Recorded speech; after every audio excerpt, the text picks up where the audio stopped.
안녕하세요. 삼성증권 헬스케어 섹터 애널리스트 서근입니다. 오늘은 코로나19 이후의 바이오 투자 전략에 대해서 말씀드리도록 하겠습니다. 2020년 코로나19 사태는 국내 헬스케어 업종에 대한 투자들의 이목을 집중시켰습니다. 하지만 미국 헬스케어 업종은 코로나19 여파로 오히려 주가는 조정을 받았습니다. 조정이 길게 이어지고 있는 이유는 첫 번째, 이동 제한, 그리고 병원 방문 감소 등으로 인해서 의약품 처방이 줄어들었는데요. 이로 인해서 이제 주요 제약사들의 실적 컨센서스가 하향 조정이 나타났습니다. 두 번째, 바이오 업체들이 코로나19 백신, 치료제 개발로 인해서 기존의 임상이 중지 또는 지연되면서 모멘텀이 다소 약화되었습니다. 현재 미국, 유럽에서는 코로나19 백신 접종이 시작되면서 2021년 백신 접종률이 높아졌고요. 글로벌 제약사들의 실적도 다시 회복될 것으로 보고 있습니다. 그리고 미뤄진 기존 임상들도 정상화됨에 따라서 이 R&D 모멘텀도 내년으로 갈수록 더욱 강화될 것으로 전망이 되고 있습니다. 코로나19 백신에 대해서 현황을 먼저 살펴보도록 하겠습니다. 최근까지는 파이자, 바이오엔텍, 그리고 모더나, 아스트라제네카의 코로나19 백신의 임상 결과에서 90% 이상의 예방 효과를 기록을 했습니다. 이미 미국, 영국에서는 백신 접종이 시작됐습니다. 백신 공급이 원활하다는 전제하에 2021년 2분기부터는 미국 그리고 유럽 내에서의 접종률이 50% 정도 수준으로 기대를 하고 있습니다. 좋은 백신이 개발된다 하더라도 사실 접종률이 높지 않으면 아무 의미가 없습니다. 시장에서는 여전히 백신에 대한 우려 중에서 부작용을 꼽고 있습니다. 현재까지 코로나 백신에 참여한 사람들 중 10만 명 정도가 임상에 참여를 했는데요. 아직까지는 심각한 수준의 부작용은 발견되진 않았습니다. 또한 변종 문제도 있습니다. 하지만 코로나19 변종이 발생하더라도 이미 개발된 코로나19 백신 플랫폼에 변이된 부분만 교체하여 생산을 할 수 있기 때문에 이 부분도 빠르게 대응을 할 수가 있습니다. 백신에 맞는 주기도 사실 아직까지는 결정되진 않았습니다. 하지만 최근까지의 논문을 토대로 봤었을 때는 코로나19의 백신 면역 효과는 짧으면 최소 6개월 또는 길면 1년까지는 지속될 수 있을 것으로 간주됩니다. 파이자, 모더나, 그리고 아스트라제네카 외에도 다른 코로나19 백신들이 개발되고 있는데요. 다른 코로나19 백신들의 예방 효과도 90% 이상 나타날 것으로 기대하고 있습니다. 하지만 가격, 운송 편의성, 그리고 공급 가능한 물량 등을 고려를 하게 되면 아스트라제네카의 코로나19 백신이 미국, 유럽 외 시장에서는 과점을 할 것으로 예상이 되고 있습니다. 아스트라제네카의 코로나19 백신은 팬데믹 상황에서도 저렴한 가격 정책을 내세우고 있습니다. 이미 대량 생산시설을 확보로 2021년도 목표 생산량이 30억 도주인 만큼 선진국뿐만 아니라 개발도상국에서도 현재 처방이 가능해졌습니다. 그래프를 보시면은 미국, 유럽 외에 나머지 국가에서 아스트라제네카의 백신 제품에 대해서 선호도가 높은 것을 확인할 수가 있습니다. 또한 파이자, 모더나와는 달리 이 일반 백신이 보관되는 상온 2에서 8도씨에서 이 아스트라제네카의 백신이 보관이 가능하기 때문에 저렴하게 운송이 가능합니다. 따라서 아스트라제네카의 제품이 후발주자임에도 불구하고 빠른 속도로 시장 점유율을 확대할 것으로 기대하고 있습니다. 먼저 2020년 코로나19로 인해서 헬스케어 업종 내 M&A 그리고 라이센싱 딜에 대한 변화를 먼저 확인해 보도록 하겠습니다. 예상보다 코로나19가 헬스케어 업종 전반에 많은 영향을 미쳤습니다. 2019년 헬스케어 산업의 거래 동향에서는 종양 분야가 1순위를 차지를 했습니다. 하지만 코로나19로 인해서 2020년 1분기부터 3분기까지의 거래 동향을 살펴보시면은 종양은 이 두 번째로 밀려나게 되고 감염과 관련된 분야에서 가장 많은 부분을 차지하는 것을 저희가 확인할 수가 있습니다. 감염 관련된 진단 또는 약물에 대해서 기술 이전 등이 활발하게 나타난 것입니다. 2020년 라이센싱 거래 양도 큰 폭으로 하락을 했습니다. 이는 코로나19 관련돼서 백신 치료제 개발로 인해 기존의 임상이 홀딩되거나 또는 지연되고 있었기 때문입니다. 코로나19로 인해서 병원 이용이 불가능해졌기 때문에 임상이 중단되거나 또는 환자 모집이 늦어졌기 때문입니다. 수요가 사라진 것은 아니기 때문에 코로나19가 종식이 되게 되면은 다시 거래가 활발히 이루어질 것으로 보고 있습니다. 하지만 코로나19가 끝날 때쯤이면은 이 전임상 단계에 있는 약물들도 개발이 진전이 되기 때문에 오히려 이런 경쟁이 심화될 것으로 보고 있고요. 코로나19 백신 접종이 시작된 만큼 지금부터는 특히 항암제 관련된 바이오 종목에 대해서 관심 있게 들여다볼 필요가 있습니다. 이와 같이 코로나19 백신은 2021년도 전 세계적으로 공급이 되면서 많은 사람들이 접종을 받게 됩니다. 그렇게 되면 코로나19 백신 그리고 치료제 임상도 2020년대만큼은 긴급하게 진행되지 않을 것이며 기존에 미뤄진 임상들도 정상화될 것으로 보고 있습니다. 그에 따라서 현재 R&D 쪽에서 가장 핫한 분야 그리고 눈여겨봐야 되는 알짜배기 종목에 대해서 말씀드리도록 하겠습니다. 지난 9월 달에도 컨퍼런스에서 제가 두 종목을 추천해 드렸는데요. 첫 번째 종목은 코디악이었고 두 번째 종목은 PMV였습니다. 각각의 종목은 월 수익률을 보게 되면은 70%, 40%를 기록을 했습니다. 이번에 추천드릴 종목도 자세하게 이제 관찰해 보시면은 좋은 기회가 있을 것으로 보고 있습니다. 인공지능 프로그램 알파고를 개발한 영국 딥마인드가 11월 30일 인공지능인 알파폴드를 통해 단백질 구조를 정확히 분석할 수 있다고 밝혔습니다. 단백질의 작은 배열이 어떻게 이루어지냐에 따라서 사람의 건강에 큰 영향을 미칠 수가 있습니다. 따라서 질병에 대한 치료제를 찾기 위해서는 단백질 구조를 이해하는 것이 중요합니다. 여기 그림을 보시면 실제 실험으로 예측한 단백질 구조와 알파폴드를 통해서 예측한 단백질 구조가 정확히 일치하는 것을 확인할 수가 있습니다. 실험으로 예측할 수 있는 단백질 구조는 한정적일 수 있습니다. 하지만 인공지능을 통해서 예측한 단백질 구조는 이와 같은 한계를 뛰어넘을 수가 있기 때문에 지금부터는 신약 개발 속도가 훨씬 빨라질 것으로 보고 있습니다. 알파폴드는 캐스프라고 하는 단체에서 주관하고 있는 공모전에 참여를 했습니다. 캐스프는 단백질 분자의 3D 구조를 분석하는 방법을 연구를 하고 있습니다. 여러 업체 중에서 알파폴드 시스템이 다른 인공지능 시스템보다 뛰어난 성과를 입증을 했습니다. 알파폴드는 지난 시간 동안 노력 끝에 90점 이상의 높은 점수를 받은 것을 확인할 수가 있는데요. 이 90점이라고 하는 점수는 실험을 통해 예측한 단백질 구조를 인공지능을 통해 완벽히 재현할 수 있는 수준을 얘기합니다. 따라서 이와 같은 인공지능 시스템을 활용한 AI 기반의 신약 개발이 앞으로도 활발히 이루어질 것으로 예상이 되고 있고요. 그에 따라서 인공지능 기반의 신약 개발 업체에 대해서 주목할 필요가 있습니다. 다음 설명드릴 기업은 큐라 온콜로지입니다. 이름에서 알 수 있듯이 항암제를 개발하는 업체입니다. 주요 파이프라인은 암을 표적으로 하는 합성의약품으로 구성됩니다. 먼저 소개드릴 이제 파이프라인은 티피파닙입니다. H라스 단백질에 돌연 변이가 발생을 하면 파네실 트랜스퍼레이즈라고 불리는 효소에 의해서 파네실레이션화 되면서 종양이 오히려 악화가 될 수가 있습니다.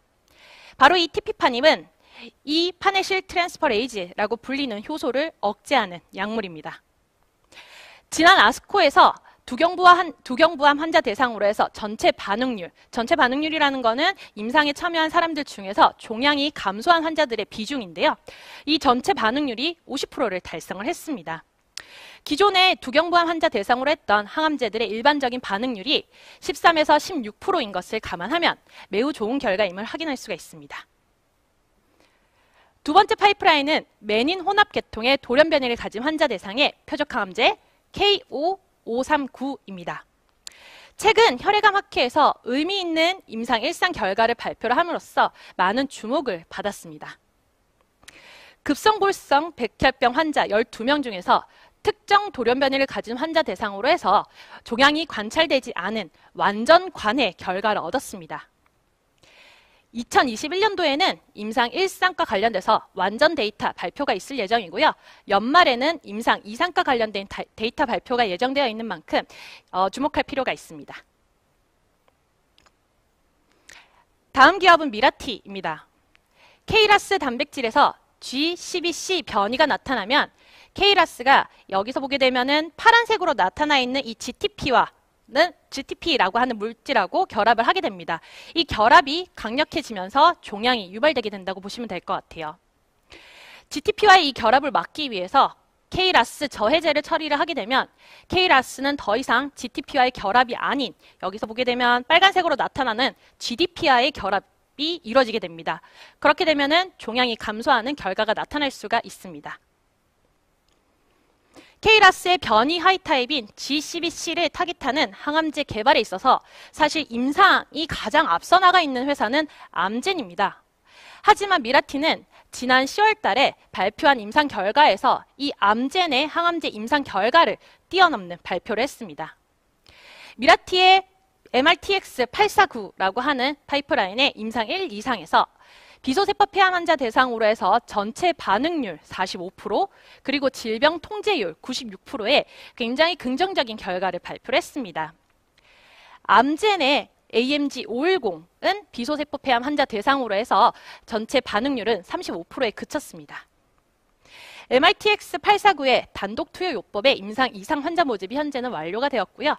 2021년도 상반기에는 임상이 완료가 될 예정이고 하반기에는 비소세포 폐암 환자의 2차, 3차 치료제로 FDA에 신약 허가 신청을 제출할 예정에 있습니다. 다음 소개드릴 기업은 크리스퍼 테라퓨틱스입니다. 유전자 편집 기술인 크리스퍼 캐스9에서 따온 이름입니다. 크리스퍼라고 하는 기술은 유전자를 직접 편집할 수 있는 기술입니다. 그림을 보시면 사다리 모양이 우리 몸 안에 있는 유전자라고 보시면 될 것 같습니다. 빨간색 부분은 돌연변이가 나타난 부분이고요. 이 돌연변이 때문에 질병이 유발이 된다면 이 돌연변이를 고쳐주면 질병이 사라질 수가 있습니다. 그래서 정상 유전 정보가 담겨있는 보라색 조각을 넣어주게 되면은 이 보라색 유전 조각에 있는 정보를 카피를 해서 돌연변이를 제거를 한 이후에 정상적인 유전 정보로 교체가 되게 됩니다. 이와 같은 기술은 유전적 결함으로 인한 질병 치료 목적으로 사용할 수가 있습니다. 크리스퍼 테라퓨틱스의 가장 앞서 있는 파이프라인은 CTX001입니다. 지난 11월 달에 CTX001에 대한 임상 1, 2상 결과가 발표가 되었는데요. 굉장히 좋았습니다. 수혈 의존성 베타 지중해 빈혈증이라고 하는 굉장히 어려운 질병을 가진 환자들이 있는데요. 유전병이라고 보시면 될 것 같습니다. 이 환자들은 베타글로빈 유전자가 결핍이 되어 있는데요. 베타글로빈 유전자가 결핍이 되게 되면 적혈구에서 산소를 운반하는 중요한 역할을 하는 헤모글로빈의 생산이 줄어들게 됩니다. 보시면은 환자 3명의 데이터에서 환자 3명 모두 이 헤모글로빈의 양이 충분하지 않는 것을 볼 수가 있습니다. 하지만 CTX001을 투약한 이후에는 이 헤모글로빈의 양이 점진적으로 늘어나는 것을 저희가 확인할 수가 있습니다. CTX001은 유전병, 즉 희귀질환 치료제로 충분한 임상 이상 결과만 확보한 이후에 FDA로부터 조건부 승인을 기대를 하고 있습니다. 다음 설명드릴 기업은 아비너스입니다. 최근 국내 기업인 SK가 미국 회사인 로이반트와 협업하면서 단백질 분해 치료제 시장으로 진출한다고 발표를 했습니다. 단백질 분해 기술을 가진 대표적인 해외 기업이 바로 이 어비너스라고 보면 되겠습니다. 보시면은 프로탁이라고 하는 기술이 있는데요. 바로 이 프로탁 약물은 타겟 단백질, 즉 질병을 유발하는 타겟 단백질과 단백질 분해 요소를 서로 연결해주는 역할을 하게 됩니다. 그렇게 되면은 단백질 분해 요소가 질병을 유발하는 타겟 단백질을 분해하도록 유도하게 됩니다. 프로탁은 질병의 원인인 단백질을 기존의 합성의약품 또는 항체의약품으로 제어할 수 없는 경우에 적용을 할 수가 있습니다. 어비너스의 주요 파이프라인인 ARV110은 현재 전립선 암 환자 대상으로 해서 임상을 진행을 하고 있습니다. ARV110은 남성 호르몬 수용체를 분해하는 프로탁 기술이 접목이 되었는데요. 임상에 참여한 환자 1명의 데이터입니다. 전립선 암의 주요 바이오 마커인 PSA가 97% 정도 감소를 했고요. 임파선 전이도 80% 정도가 감소를 했습니다. 프로탁은 신개념 기술이기 때문에 아직까지는 보완해야 될 점이 많습니다. 하지만은 불확실성을 해소만 한다면은 합성 의약품 또는 항체 의약품의 한계를 충분히 뛰어넘을 수 있는 플랫폼 기술이라고 생각합니다. 이상으로 삼성증권 헬스케어 애널리스트가 현재 주목하고 있는 글로벌 바이오에 대해서 설명드렸습니다. 경청해 주셔서 감사합니다. 서근희 박사님, 강의 잘 들었습니다. 예. 강의 내용이 너무 쉬운 거 아닙니까? 네, 너무 쉽죠. 네. 그래서 저희 서근희 박사님의 약간 이력을 한번 좀 소개해 드려야 될 것 같아요. 연세대 생화학과를 졸업을 하시고 포항공대에서 노화 분자 유전학 석사 박사 통합 과정을 해서 노화 부분에 가장 전문화돼 있다. 그래서 하신 공부를 봐도 상당히 좀 쉬운 공부를 하신 것 같은데, C 엘레간스라고 하는 지렁이 꼬마 선충을 이용하여 토르 신호 차단 시에 중요한 역할을 하는 단백질인 HSF를 찾아내셨다는 거죠? 네. 네. 아주 쉬운 공부를 하신 분이니까요. 예. 저는 항상 이 바이오 섹터에 투자하시는 분들은 정말로 대단하다. 항상 그렇게 생각을 하고 있어요. 그러면 저희 Q&A, 지금 이제 설명해 주신 강의 내용에 걸맞는 질문을 제가 한두 분께 좀 찾아봤습니다. 제일 첫 번째는 한국은 이 화이자나 모더나 백신을 어떤 식으로 확보할 수 있을까요? 예, 약간 이거는 주식의 관점이라기보다는 요즘 코로나가 너무 심각한 사회적인 이슈이다 보니까 이거 관련해서 향후에 어떻게 좀 전개가 될 것 같냐, 이 정도의 질문인 것 같습니다. 네, 많은 사람들이 궁금해할 것 같은데요. 왜냐하면 미국이랑 유럽에서는 벌써 코로나19 백신 접종이 시작된 만큼 한국에서는 언제 시작될 수 있느냐라는 질문인데, 현재 이제 정부는 아스트라제네카의 제품에 대해서는 공급 계약을 현재 체결한 상황이고요. 파이자, 그 다음에 모더나 또는 존슨앤존슨 백신에 대해서도 곧 공급 계약을 체결을 할 예정에 있습니다. 빠르면은 파이자나 존슨앤존슨 같은 경우에는 11월 안으로 체결을 할 것으로 보고 있고, 모더나와는 1월 달에 체결을 할 것으로 보고 있습니다. 하지만 구매 계약이 체결된다 하더라도 바로 한국으로 공급이 되는 건 아닌데요. 지금 이제 해외에서 이 코로나19 백신을 개발하는 업체들의 상황을 보게 되면 공급에서의 쇼티지, 공급 부족이 지금 나타나고 있습니다. 원래 파이자, 모더나, 아스트라제네카가 연말까지 목표로 했던 생산량들이 지금 이 공급 부족으로 인해서 채워지지 않은 상황이고요. 내년도에도 이 공급이 원활할지에 대해서는 현재까지는 확신은 없는 상황이라고 보시면 될 것 같습니다. 그 때문에 미국, 유럽에서 먼저 일부 물량이 소화가 된 다음에 한국으로 공급이 가능하다라고 생각을 하고 있기 때문에 구매 계약이 체결된다 하더라도 공급은 사실 원활하진 않을 수가 있다라고 보시면 될 것 같고요. 그거에 대해서 저희가 좀 긴밀하게 팔로우를 하려면은 아까 말씀드렸던 그런 해당되는 기업들이 어느 정도 수준으로 지금 공급이 활발하게 이루어지고 있는지에 대해서 주의 깊게 지켜봐야 될 것 같습니다. 네. 또 아무래도 이 코로나19 관련된 좀 걱정인 것 같아요. 이 백신 접종률에 따른 집단 면역 효과는 언제 나타나고, 집단 면역 효과가 나타나면 뭐가 달라질까요? HGB님이 올려주셨는데, 이런 얘기는 언제쯤이나 돼야, 저희도 지금 철저하게 방역을 하면서 다 스태프들이 마스크를 착용하고 힘들게 방송을 하고 있는데, 언제쯤 되면 저희가 일상생활로 좀 돌아갈 수 있을까요? 전문가들이 이 백신과 관련해가지고 집단 면역 효과가 나타나는 시점은 이 백신 접종률에 굉장히 이제 영향이 있다라고 얘기를 하고 있는데요. 백신 접종률이 60에서 70% 정도 수준으로 도달을 해야지 이 집단 면역과 관련된 효과가 나타난다고 보고는 있습니다. 그러면은 미국, 유럽 그 외 지역에서 이 접종률이 어느 시점에서 몇 프로까지 올라오느냐를 사실 파악하는 게 굉장히 중요한데요. 현재 시장에서는 어떤 식으로 전망을 하고 있냐면은 내년 2분기까지는 미국, 유럽의 주요 국가에서는 접종률이 50% 정도까지는 올라올 수 있다라고 생각을 하고 있습니다.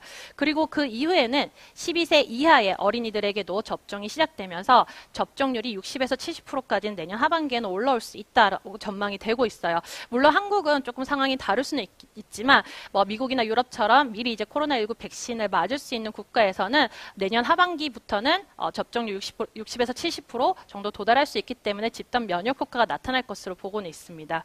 하지만 조금의 우려는 이 집단 면역 효과가 바로 나타나냐, 접종을 하고 나서 바로 나타나냐라고 했었을 때 그건 아니라고 보고 있고요.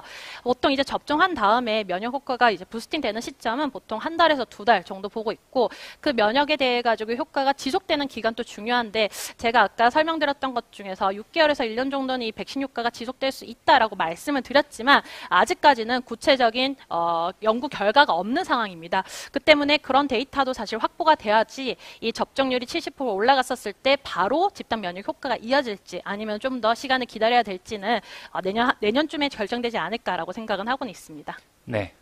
지금 보니까 뭐 댓글창에 여러 가지 난리가 났는데요. 예. 자꾸 이제 코로나 관련된 그런 얘기 말고, 예, 여기 계신 분들, 저희 스태프분들까지도 전부 다 귀를 쫑긋 기울이시고 관심 있으신 부분은 바로 이 바이오 주식, 특히 한국 바이오 주식에 대한 투자 전략이라든지 이런 부분을 얘기를 할 것 같은데, 뭐 내년 한국 바이오 주식에 대한 투자 전략 한번 말씀해 주시죠. 저희 뭐 투자자분들 같은 경우에는 사실 시가총액 큰 기업에는 크게 관심이 없을 거라고 생각을 하고 있고요. 주요 바이오 종목 위주로 좀 말씀을 드리도록 하겠습니다. 제가 2020년 12월 1일에 이 헬스케어 업종에 대해서 전망 자료를 썼는데요. 거기에 이제 관심 있게 봐야 되는 종목을 꼽았습니다. 대표적인 종목으로는 이제 오스코텍이 있고요. 오스코텍 같은 경우에는 올해도 화려했습니다. 이 항암제 레이저 티니까 관련해서 임상 결과를 발표를 했는데요. 특히 비소세포 폐암 환자 대상으로 해서 전체 반응률 100%를 기록을 한 임상 결과도 있었습니다.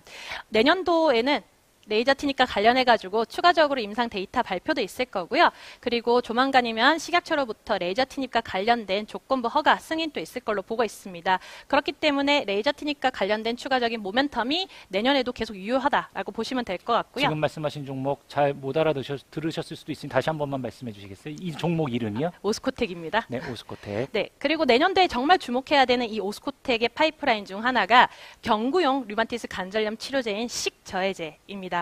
사실 글로벌 제약사들이 이 식저해제에 대해서 임상을 많이 진행을 했는데 실패를 많이 했었어요. 그 가장 큰 이유가 부작용 때문이라고 보시면 될 것 같은데요. 사실 저는 이제 기대를 하고 있는 게 이 오스코텍의 식저해제에 대한 안전성이 굉장히 다른 이제 경쟁사 대비해서 우월할 것이다라고 보고는 있습니다. 발표 시점은 내년 1분기 정도라고 보고 있고요. 내년 1분기에 관련돼서 임상 2회 이상에 대해서 결과 발표가 있을 거고 그에 대해서 저희는 안정성 위주로 해서 데이터 발표를 보시면 될 것 같습니다. 한 종목만 말고 좀 몇 종목 더 얘기해 주시죠. 알겠습니다. 두 번째 종목으로는 이제 apta바이오가 있는데요. apta바이오의 주요 파이프라인은 녹스 저해제입니다. 이 녹스라고 하는 단백질의 하는 역할은 ROS, 활성산소를 활성화시키는데요. 이 활성산소가 활성화되게 되면은 저희 몸 안에는 염증이 발생을 하게 됩니다. 그 말 뜻은 녹수를 저해를 하게 되면은 저희 몸 안에 있는 활성산소도 줄어들게 됨으로써 염증 반응도 줄어든다라고 보시면 될 것 같은데요. 주요 파이프라인은 이 염증과 관련되어 있는 파이프라인이라고 보면 될 것 같아요. 대표적인 게 이제 당뇨병성 신증입니다. 현재 유럽에서 임상 2상을 하고 있고요. 하지만 저는 이 녹수 저해제의 이 염증과 관련된 감소 효과보다 올해 좀 주목해야 되는 트렌드가 하나 있었는데요. 그중 하나가 면역항암제로서의 기능이었습니다. 젠큐텍스라고 하는 연구진에서 발표한 논문 중 하나가 녹스 저해제 관련해가지고 이 면역항암제로서의 가능성을 제시를 한 상황인데요. 지난 10월달에 글로벌 제약사하고 이밸류에이션 어그리먼트를 apta바이오의 녹스 저해제에 대해서 계약을 맺었습니다. 이 apta바이오의 녹스 저해제의 어떻게 보면 새로운 기능, 면역항암제로서의 기능이 현재 글로벌 제약사의 손에 넘어가서 테스트를 진행을 하고 있다라고 보시면 될 것 같고요. 그 테스트에 대한 결과가 빠르면 내년 2분기 또는 3분기에 나올 수 있기 때문에 저희가 좀 주목을 해야 된다라고 보시면 될 것 같아요. 하나 더 말씀드릴까요? 다들 기다리고 계십니다. 네, 예, 하나 더 부탁드릴게요. 마지막으로는 지노맨 컴퍼니 말씀드리도록 하겠습니다. 지노맨 컴퍼니는 마이크로바이옴을 연구를 하고 있는 회사인데 사실 저는 마이크로바이옴에 대해서 굉장히 관심을 많이 가지고 있습니다. 그 이유 중 하나가 나스닥에 상장되어 있는 세레스, SERES라고 하는 바이오 회사가 있는데요. 이 바이오 회사가 CDPC라고 하는 감염증에 대해 가지고 임상 3상을 시행을 했었는데 임상 3상을 지난 8월 달에 성공을 했어요. 근데 그 성공한 발표한 당일 주가가 시가총액 기준으로 했었을 때 3억 달러에서 발표한 당일 30억 달러로 올랐습니다. 10배 정도 늘어난 거죠. 그런 상황에서 이 마이크로바이옴에 대한 기대감이 현재 이제 많이 R&D 트렌드처럼 형성되어 있는데 그럼 왜 지노맨 컴퍼니에 주목을 해야 되냐라고 했었을 때 지노맨 컴퍼니는 이 마이크로바이옴의 새로운 기능인 면역항암제에 대해서 마찬가지로 임상을 진행을 하고 있습니다. 면역항암제 같은 경우는 특히 제일 이제 앞서 있는 게 키트루다 그리고 옵디보와 같은 이제 면역 관문 억제제인데요. 사실 옵디보나 키트루다에 대해서는 이 항암 반응이 나타나는 사람이 전체 환자 중에서 한 20%밖에 되진 않습니다. 그러면은 키트루다나 옵디보를 가지고 있는 회사 입장에서는 20%가 아닌 나머지 80%에 대해서 효과가 있을 만한 약을 찾는 게 중요한데요. 그 안에 후보군 중 하나가 바로 이 마이크로바이옴이 있습니다. 그래서 2020년도에 다양한 임상이 발표가 된 만큼 마이크로바이옴의 이 면역 항암제로서의 기능에 주목을 해야 되고요. 지노맨 컴퍼니는 내년도에 지금 이제 임상 1상에 대해서 병용요법으로 진행이 되고 있고 인테림 결과가 내년 3분기에는 3분기에는 나올 수 있다라고 보고 있기 때문에 그 결과에 주목을 해야 된다라고 보고 있습니다. 네. 지금 약간 시간은 지나지만 너무 질문들이 많이 올라가가지고요. 참고로 지금 말씀하신 종목들은 이미 다 12월 1일 날, 예, 저희 박사님께서 내년 전망을 얘기를 하면서 이미 다 발표했던 리포트들이니까요. 저희 삼성증권 그 홈페이지 들어와서 한번 찾아보시면 관련된 리포트를 아마 참조해서 보실 수 있을 것 같습니다. 저희 마지막으로 이 삼성바이오 또 셀트리온, 예, 뭐 한국의 바이오 또의 대표주라들이라고 생각이 되는데요. 관련된 전망 한 번만 짚어주시죠. 네, 2020년을 보게 되면은 삼성바이오로직스 그리고 셀트리온 그룹이 굉장히 많이 성장을 했는데요. 그 이유가 명확합니다. 삼성바이오로직스는 글로벌 코로나19 관련된 중화항체에 대해서 임상 개발이 활발히 진행되면서 이와 관련돼서 위탁 생산에 대한 수요가 늘어났고요. 지난 상반기를 보게 되면은 이 위탁 생산과 관련돼서 수주만 누적으로 1.8조 원이 기록이 되었습니다. 이 중에서도 이 코로나19 관련된 중화항체들에 대한 위탁 생산 규모는 대략적으로 한 1조 원 정도로 보고 있는 상황이고요. 그렇다는 것은 코로나19와 관련된 중화항체가 지속적으로 매출이 나올수록 이 위탁 생산과 관련된 수주도 지속적으로 나올 수밖에 없다라고 생각을 하고 있습니다. 그와 관련해서 결국은 이 삼성바이오로직스의 3공장과 관련되어 있는 가동률이 올라갈 수밖에 없고 올해 대비 내년도에는 이 3공장 가동률 상승으로 인해서 삼성바이오로직스의 실적 성장이 이어질 것으로 전망이 되고 있습니다. 셀트리온 그룹 말씀드리도록 하겠습니다. 셀트리온 그룹은 본업인 바이오시밀러도 매우 잘하고 있는 상황이고요. 미국 내에서의 투력시마에 대한 MS도 점진적으로 올라옴으로써 이 셀트리온 그룹에 반영되고 있는 플러스 변동 대가로 인해 마진율도 점차 개선이 되고 있습니다. 거기에 더해서 램시마 SC, 피하 주사 제형으로 되어 있는 램시마 SC도 내년도부터는 유럽 지역에서의 판매 국가 확대로 인해서 점진적으로 매출이 나올 것으로 기대되고 있고요. 여기에 더해서 추가적인 R&D 모멘텀은 코로나19 중화항체에서 나올 것으로 보고 있습니다. 코로나19 중화항체를 현재 글로벌 이상을 진행을 하고 있는데요. 빠르면 12월 안으로는 국내 식약처에 조건부 허가 신청을 할 것으로 보고 있습니다. 40일간의 식약처 검토가 있을 것으로 보고 있기 때문에 빠르면 올해 안 또는 내년 1월 달까지는 해당되는 치료제에 대해서 승인이 나올 걸로 보고는 있어요. 그럼 내수 시장뿐만 아니라 사실 해외로 진출하는 것도 굉장히 중요한데 이 해외 진출은 빠르면 내년 1, 2분기에는 가능하지 않을까라고 생각을 하고 있습니다. 그 때문에 올해 바이오시밀러 외에도 내년도에는 중화항체를 통해 가지고 실적 성장이 기대되고 있다라고 보시면 될 것 같습니다. 끝나신 거죠? 네. 네, 제가 원래 이렇게 강의 질문 도중에 잠깐 좀 들어가서 정리를 해가지고 저희 시청자들께 좀 말씀을 드리기도 하는데 이 바이오 쪽은 예, 저의 능력이 그것까지는 안 되는 것 같아서 저희 강사님의 이야기를 좀 듣는 것으로 이 정도로 바이오를 마무리하도록 하겠습니다. 상당히 긴 시간 동안 이 강의를 들어주고 계시는데요. 저희 오늘 너무나도 여러 가지 주제를 계속 좀 들으시다 보니까 좀 헷갈리시는 부분도 있으실 것 같고요. 제가 맨 마지막 시간 오늘에 있는 모든 내용들을 좀 요약을 해서 삼성증권이 생각하는 내년 유망 종목 6개를 말씀드리도록 하겠습니다. 그래서 마지막 시간까지 집중해서 잘 들어주시면 감사하겠습니다. 오늘 저희 고생하신 서건희 박사님 감사합니다.